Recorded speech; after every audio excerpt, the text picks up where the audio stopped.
بسم الله الرحمن الرحیم.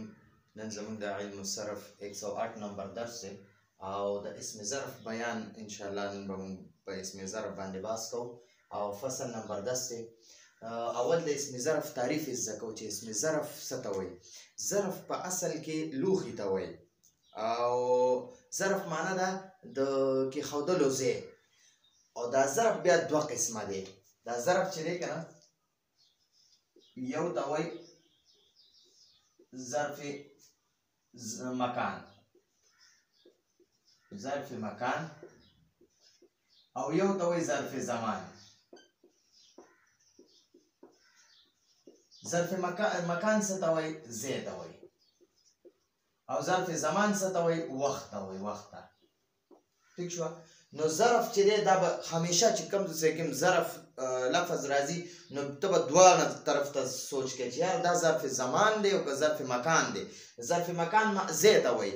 لکه زه اوس دلته کې په مسجد کې ناست یم نو دا مسجد لفظ چې دی که نه مسجد دا ظرف زمان دی، ظرف مکان دی او مسجد لفظ چې دی دا ظرف زمان هم دی. لکه د سجدې کولو ځای نو سجده خلک په جومات کې کوي نو دغه سجده چې کوم ځای کې کېږي هغې ته مسجد وایي. یا یو وخت دی ته هغه یو وخت کې سجده کې لکه مثلا سهار وخت کې سجده کې نو د سهار وخت هم مسجد ویلی شي. د 10 بجو وخت کې ته سجده کې نو دغه وخت هم مسجد ویلی شي. نو ظرف چې دی دواړه وختونو دپاره راځي، یا به دا دواړه ځایونو دپاره راځي، یا به د ځای دپاره راځي ظرف مکان، یا به ظرف زمان وخت ته وایي وخت، یا به وخت دپاره راځي. نو ظرف دغه دواړه معنی دي. اوس د ظرف تعریف چې کوم لفظ یو لفظ دی که نه چې کوم لفظ د یو کار کولو د ځای نوم وي، کوم لفظ چې د یو کار کولو د ځای نوم وي یا د یو کار یا د یو وخت نوم وي. کوم لفظ چې د یو کار کولو د ځای نوم وي یا د یو وخت نوم وي نو داسې لفظ ته اسم ظرف وایي. ٹھیک شو جی. د اسم ظرف اول گردان یې زده کوو. مفعل دا د واحد صیغه ده. مفعل مفعلان مفاعل مفعل مفعلان مفاعل مفعل مفعلان مفاعل. د دې اسم ظرف د جوړولو طریقه به انشاءالله په بل درس کې کوو خو صرف گردان یې زده کوئ. مفعل واحد به راځي مفعل او تسمیه به راځي مفعلان او جمع به راځي مفاعل. دا جمع منتهى الجموع په وزن به راځي مفاعل. ٹھیک شو. لکه مساجد د مسجد جمع ده. ٹھیک شو. نو مفعل مفعلان مفاعل. ٹھیک شو. مفاعل مساجد یا مفاتح یا مصابيح. ٹھیک شو. نو دغه دې ته اسم ظرف وایي. لکه مثلا مونږ به ووایو مضرب معنا ده برحال دې ته مونږ مضرب هم وایو. مضرب معنا د وخلو ځای یا د وخلو وخت. ٹھیک شو. دغه شان نصر ینصرون دی منصورون. نو منصورون معنا ده د مدد کولو وخت یا د مدد کولو ځای. یو ځای دی هلته خلک مدد کوي نو هغې ته منصور وایي. ښه جي. دغه شان کې اوس یو والو مکتب وګورئ. کتب یکتبون دی. مکتب معنا ده د مکتبون معنا ده د لیکلو ځای یعنې سکول ته مدرسې ته موږ مکتب هم وایو. ټیک شوه. نو مکتب معنا ده د لیکلو ځای یا د لیکلو وخت د وخت دپاره هم راځي.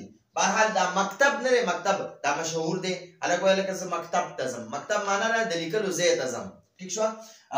یا د لیکلو وخت هم ګورئ لیکلو ځای ته هم مکتب وایي او د لیکلو وخت هم مکتب وایي. ټیک شوه. اوس ګورئ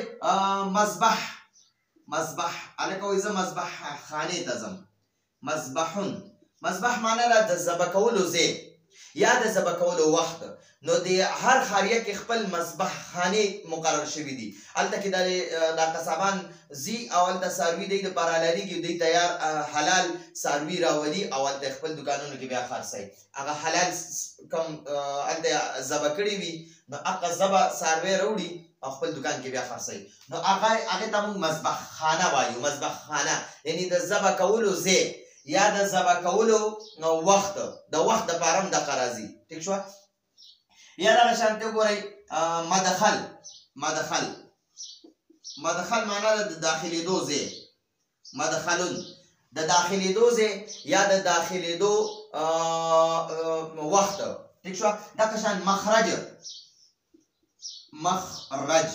مخرجون نو که مخرج د داخلېدو ځای ته هم وایي او د داخلېدو وخت هم وایي ټیک شوه نو دغه دې ته دغه وایي اسم ظرف وایي نو د اسم ظرف داسې لفظ چې د یو کار د ځای نوم وي یا داسې وخت چې د یو کار د وخت نوم وي ټیک شوه د یو کار کولو د وخت نوم وي نو داسې لفظ ته اسم ظرف وایي د اسم ظرف ګردان دا دی مفعل مفعلان مفاعل ما تاسو ته ولیکو دا دی مکتب مکتبان مکاتبو مذبح مذبحان مذاهب ټیک شوه او مدخل مدخلان مداخلو مخرج مخرجان مخارجو نو دا زموږ سره د اسم ظرف تعریف او د مختلف یو دوه درې قسمونه د هغې صیغې ولیکلي راتلونکي درس پر اجازه غواړو هذا هو المرام والله اعلم بحقیقة الكلام